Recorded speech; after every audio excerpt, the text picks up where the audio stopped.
Here are a couple of things you need to do to stop spending so much money, and this is coming from someone who paid off 25 grand in credit card debt over the past 2 years. One of the biggest things that has helped me stop impulsively spending money is creating a notes app on my phone where I put links to things that I want to buy. More often than not, I will go back weeks later and look at my notes list and literally have forgotten about half of the things that I really wanted. It's a really good sounding board for whether or not you really want something or if you think you want it just because it's right in front of you. Next, I think it's really important to have a category of your monthly budget that is used for discretionary spending. If the past couple of months you've spent $600 on impulse shopping, maybe you should give yourself at least $150 to spend each month for impulse shopping. Do not expect all of your impulse shopping habits to go away just because you really want to stop spending so much money. It's much easier to give yourself an allotted amount to actually spend each month than it is to try and tell yourself that you're not going to spend any money. Lastly, and this is especially pertaining to people trying to get out of credit card debt, you should not have your credit card saved in your Apple Wallet or your Google Pay. Ideally, you should cut your credit card up or put it in a cup of water and put it in the freezer and forget about it until you're out of debt. At least put it somewhere in your house where you're not going to be tempted to go grab it and swipe it every chance you get. Okay, I might be dumb and everyone already knows this, but I have a lot of credit card debt and my interest rate is 27%. So every time I would pay the monthly minimum fee, like nothing would change because it was only like $15 going to my actual debt and the rest was going towards the interest rate. I just applied for a loan through Suncoast and it was like the amount that I owe on my credit card debt, and I'm just basically going to do like a balance transfer. So I'm going to pay off my credit card and just pay my loan now to Suncoast because it's only 11%. So before, it would take me 30 years paying them a minimum payment on Discover, and now I can pay off all my debt in 5 years through Suncoast because the interest rate's 11%. So I don't know if everyone knows this, but I just did that, and now I can pay off my debt paying the minimum balance in 5 years instead of 30 years. And the guy said, since my minimum payment is even less now, he's like, just pay a little bit more every month and you can pay it off in less than 5 years. So that was just a weight lifted off my chest. I just wanted to advise other people. 3 tips for paying off debt that make it much more doable. Number 1, only pay extra toward one debt at a time. Dividing up extra payments between multiple debts is going to slow you down and be much less satisfying. So pick one debt to focus on and pay the minimum on the rest. Tip number 2, do not put all of your extra money toward debt. It's so tempting. I know. Don't do it. You need to be building a buffer for yourself, setting money aside for future things. And tip number 3 is don't just pay off debt to pay off debt. Think about the amount of money you're spending on your minimum payments every month. And I want you to dream about what you're going to do with that money once that debt is paid off. What fun things are you going to buy that you've always wanted? What kind of life are you going to build with that money? That is what is going to keep you motivated to pay it off. I'm sitting in the kids' school pickup line again, doing your all's budgets because it's literally the only time I probably have a minute that's peace and quiet that I can actually do these. So I had a girl message me about credit card debt. She has a few credit cards she wants to pay off, doesn't know how to start it, and doesn't know how much she can put towards it. So I'm going to start this budget with the credit cards. I'm sure a lot of you can relate. This one has a $528 balance. Chase has a $509.84 balance. Discover has a $148.78 balance, and PayPal has a $234 balance. What we're going to do is we're going to start listing them 1, 2, 3, and 4. You're going to take your lowest balance card, and you're going to put that as number 1. Then you're going to move up to your second balance, which is PayPal, then your third Chase, and your fourth Amex. I don't know if that's how you say it. But you really don't know how much you can put towards your credit cards until you know your balances of the month or every 2 weeks. In her case, she gets paid $1,500 every 2 weeks. I'm going to start out by listing her fixed expenses. Her rent is $800. Her car is $559. Her car insurance is $133. Her gym is $109. Her meds are $40. This is monthly balances. Her Amazon is $16. And her Peacock is $12. I'm going to total these up for the month because in order to know how much you can pay towards your credit cards, you need to know your total, which is $1,669.88. Then I'm going to go over to my variable expenses that change every single week, month, however you get paid. And she told me she spends about $120 in gas, about $150 in groceries. And I'm going to leave her miscellaneous blank just for now until I can figure out this credit card situation. So I'm going to divide these into 2 paychecks. Rent gets $400. Car payment gets $288 every 2 weeks. Car insurance gets $66. Gym gets $54 every 2 weeks.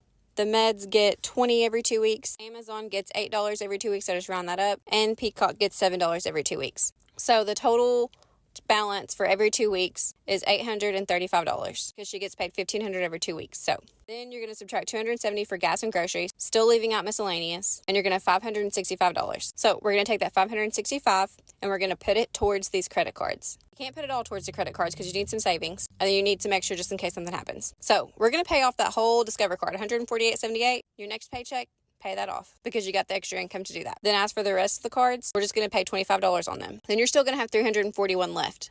Then let's add a little bit to savings because you need savings. Let's do about $100 towards savings, which is still going to leave you with $241 left. That's after making a payment on each credit card and paying off one credit card. After that Discover card is paid off, start with your PayPal credit card. Hope this helps. I'm gonna give y'all 3 tips on the fastest way to pay off credit card debt. At least it was the fastest way for me. Number 1, assess your debt. List out all your debts. Figure out which one is the smallest amount, which one has the highest interest rate, the lowest minimum monthly payments, etc., etc. And the reason why you want to assess your debt first, because you need to know what angle you need to come from. A lot of people, we just know what debt we have. We know our minimum monthly payment, but we have no plan. We have no strategy. So once you have and develop a strategy, you can get done with it a lot faster. Number 2, create a budget. This is the most slept on in finances to me for whatever reason. I don't know. A budget literally tells you where your money is going and what you have left over. So once you're going through paying yourself first, contributing to your savings, going through your fixed expenses, going through your variable expenses, whatever you have left over, put that towards your debt.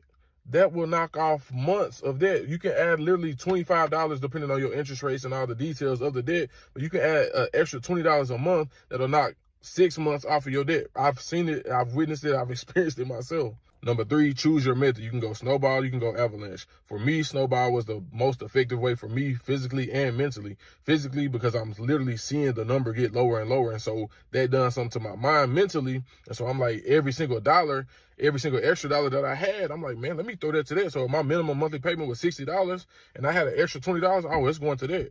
If I got $100 left over, I'm just going to that. When I seen stuff that I wanted, I'm like, dang, that's $150, but if I can spend $150 on that, I really can put $150 towards that debt. Like, that's what it does to me using the snowball method, because you see those quick results. You see the progress going a lot faster. But the avalanche method, depending on your high interest debt, it could be the best way for you. And it possibly could be the quickest way for you.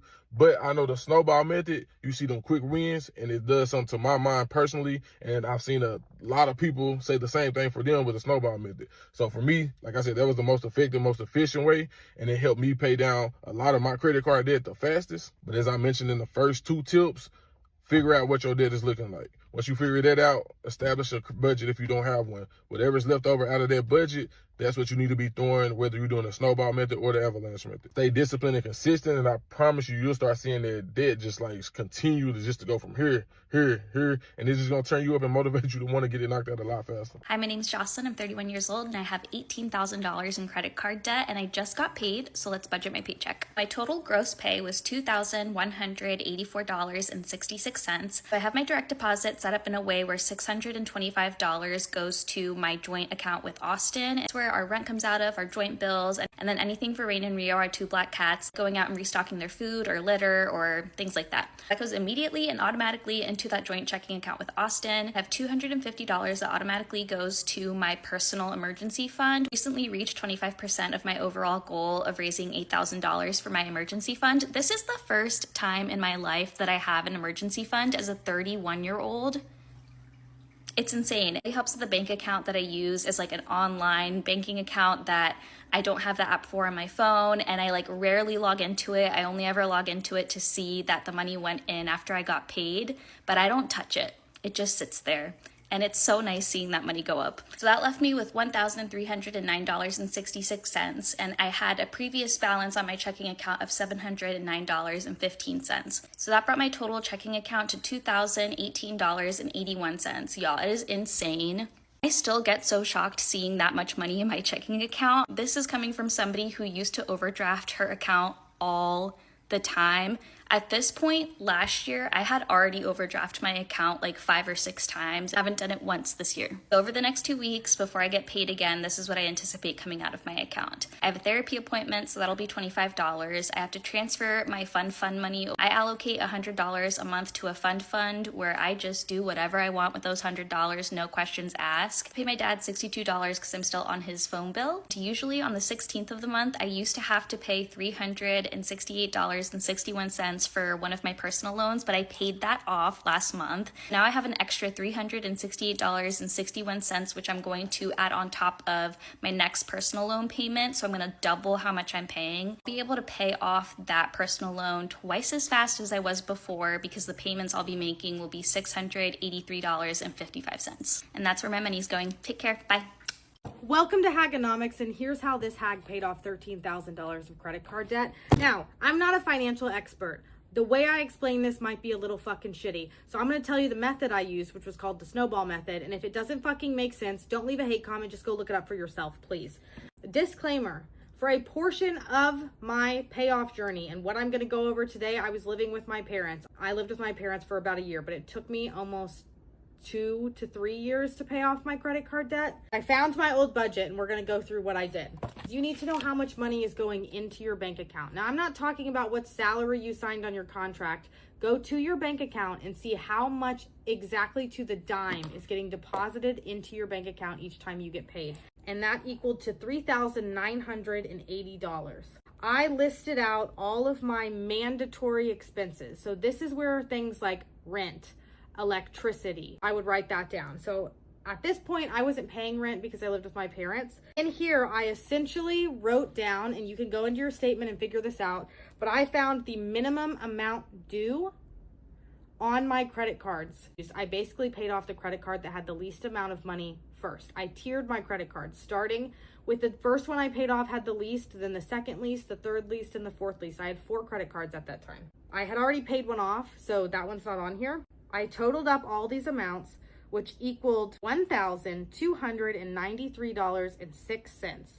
I then basically did some math and subtracted I subtracted my income from what my mandatory expenses were, and I got $2,686.94 left over. This is where I budgeted things like pet care, entertainment, and whatever little expenses that you have. That's where you can customize this to whatever fits your lifestyle. I added up all of these again, and I subtracted what this total was from what I had remaining after I paid my mandatory bills. I was then left with $1,959.94, and all of that money was to go towards my credit cards. So I took all of this money and paid off my next credit card, which at the time was an Apple credit card. My minimum payment on my Apple card was $161. You add it to whatever amount you found left over in your budget to pay towards your credit cards. Editing Michaela here. What I said didn't make any fucking sense. But basically, once you pay off one credit card, so my first one was Apple, once I paid that off, I took the minimum payment for my Apple card and whatever was remaining in my budget and put all of that towards my next card that I paid off, and so forth and so on. That's why it's called the snowball method. You just progressively are adding more and more to each of the card payment systems until you pay them off all together. Hopefully that makes sense. That's the best way I could describe it. I really don't know if I'm the best at explaining it, but again, it's called the snowball method if what I said didn't make sense. But that's what I did. And eventually you pay them off. You just have to make sure you are not spending any money on your credit cards at this time. That's the important part. Don't be adding to your debt while you're still in debt. That's pretty much it. If it didn't make sense, I suggest you just look up the snowball method. That'll help you. I'm 27 years old, trying to get rid of $40,000 in credit card debt. So let's see how much I paid off for the month of April. If you're new here, I'm Jess. I'm a full-time entrepreneur and real estate investor. And yes, I owe over $40,000 in credit card debt. Anywho, now that that's out the way, welcome back to part 2 of my Debt Diary series, where I'm getting rid of all this debt while still building the life that I want. So I started this month off with $29,678 that I owe in just personal credit cards. My overall goal is not to pay everything off. It's really just to get my utilization for each card to be under 30%. I'm utilizing the snowball method to knock out all the cards with smaller balances first, and then I'm going to focus on my card with the largest balance later. I'm also very much type A when it comes to managing my finances. So of course I have a spreadsheet. This one allows me to see all my balances, what I need to pay down to hit each goal, and of course track all of my progress in real time. I put $129 towards my last payment I had on a payment plan. I paid $173 towards my PayPal credit card, leaving $131 remaining. I only paid the minimum balance on my card with the largest balance, which was $295, which is crazy, actually. I completely paid off my MS card, paying $1,419. And then lastly, my biggest payment was $4,071 towards another card, which still leaves $2,190 left over. This brings my total debt payments for the month of April to $6,088. Shout out to my tax refund, though. Now all of my cards except one is under the 30% utilization rate. I definitely made some progress, but still a long way to go. So I will be back with another update. Peace. My name is Dom, and I'm a 28-year-old remote software engineer living in the Washington, D.C. metro area. Today I'm going to share 3 tips on how I got out of debt fast as a new grad at the tender age of 22. These 3 tips directly resulted in me being able to dig myself out of $15,000 of consumer credit card debt in 6 months. I'm gonna share these tips with you while I go for a walk because it is way too nice of a day here in DC for me to be indoors. Let me first preface these tips by saying that how quickly you can pull yourself out of debt is directly proportionate to how much debt you have and also how much income each month you can put towards paying off debt. Tip number 1 for me was to use the snowball method of debt repayment rather than the avalanche method. It's literally so pretty outside. The avalanche method is generally considered the more financially savvy way to attack debt because it has you attacking your debt with the highest interest rate first, which saves you more money in the long run. My highest interest debt happened to be my highest amount debt as well. So it took me a long time to really chip away at that debt. I ended up just getting discouraged at a certain point and I just didn't really make any progress. When I ended up switching to the snowball method, it was just really motivating and satisfying to see debts being cleared immediately. My lowest credit card debt at the time was a maxed out card that was like $500. I was able to wipe that out in 1 month. The second tip that I used was to create a budget, and a very bare bones budget, meaning that I listed all of the bills and all of the obligations that I had each month, and I really didn't budget for anything outside of that. I kind of like lowered my entertainment budget, my eating out and takeout, all those like extras. I kept that to a very bare minimum, and I put every extra penny that I had towards my debt snowball each month. I will definitely be making TikToks in the future on how to start budgeting and how to create a budget personalized to you and your income. My last tip would be to really get into free or cheap hobbies. The goal here is to keep yourself preoccupied because for me at least, I know that I start spending money when I'm bored. More money that I'm spending on like entertainment or going out and things like that, that's less money that I can be putting towards my debt. Preferably, you want to get into some more like budget-friendly hobbies, things like hiking. Camping can be a really good budget hobby, especially after the initial investment of camping equipment. I am a nerd, so I love playing board games and I play Dungeons and Dragons with my friends, and those are all free. Video games is another hobby that's like pretty cheap for me. I know it can be kind of expensive to pay like $60 for the new Assassin's Creed game, but for me that's a good investment because that's $60 up front, but it takes me forever to like 100% games, so that's like guaranteed entertainment for like the next 2 years. Those are my tips for how to get out of debt very quick. If you guys have any tips that helped you get out of debt, please leave them down in the comments below. I'd love to hear them.